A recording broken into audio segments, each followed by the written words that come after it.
Mana shu ukamizning mana shu buqani bizga 31 millionga baraka qildi. 507 kilo kelgan ekan, molni shirasi yaxshi. Ukam puldan baraka topdi. Allohu akbar. Mana yaxshi boqishga oldi. Yaxshi narsa ekan. 507 ta keldi. Olgan ham, sotgan ham baraka topsin. Mana buni Akromdan oldim deysiz-ki, molni qanday.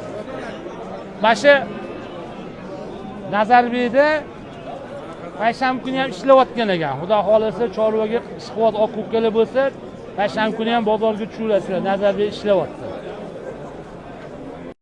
Hurmatli obunachilar, 75 mingdan taroziga bo'ldi mana bu qo'yimizni.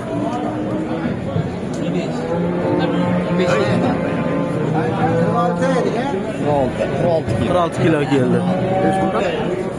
Mana bu ikkitasi 60 kilodan kelgan. 75 mingdan oldilar buni ham. Mana 75 mingdan oldilar. Like подписка repost qilsangiz, sizlar uchun maxsus yangi bozordan.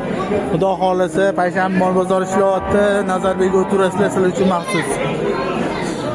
O'zimiz yangi o'tiramiz. Mana obunachilar 13 million bo'libdi mana ustasi. 13 million. Nomeringizni ayting. 77lik. Nomerdan. Aytavering. 218 092. Mana shuna qo'ylar kerak bo'lsa telefon qilsanglar, olib kelib berishadi. Cho'tki ekan qo'ylar lekin. 13 million. Mana. Mana shu odamniki. Kevrasizlar. Qattiqi? Tojik. Ha, Tojikistonniki. Taniganlar, yozinglar, qatli bu odam. Hurmatli obunachilar, yangi yo'ldami? Mana bozor holati. Diqqat e'lon. Hurmatli sotuvchi va xaridorlar.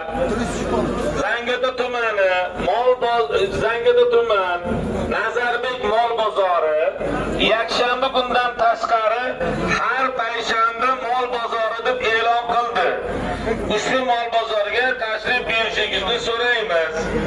Hurmatli fuqaro sotuvchi va xaridorlar, Zangiota tumani, Nazarbek mol bozori yakshanba kundan tashqari ham payshanba kuni mol bozori deb e'lon qilindi. Ushbu mol bozoriga tashrif buyurishingizni so'raymiz. Sizlar uchun maxsus mana yangi yo'ldan.